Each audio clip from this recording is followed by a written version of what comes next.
بعد أكثر من 50 ساعة من الطباعة الثلاثية المستمرة، انتهينا من طباعة المجسم ده، اللي هو ده مجسم مصغر للدرون الأمريكي المشهور اللي اسمه ريبر. التصميم ده ذاته يعني احنا اشتريناه من شركة اسمها تايتن داينامكس بتبيع تصاميم جاهزة. ممكن تشتري التصميم، ممكن تطبعه طباعة ثلاثية في الطابعة الثلاثية بتاعتك.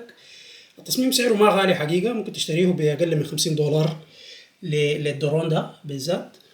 نحن ناويين إن شاء الله في الدرون ده إنه نطيره باستخدام البيجل بون بلو اللي هو embedded لينكس بورد.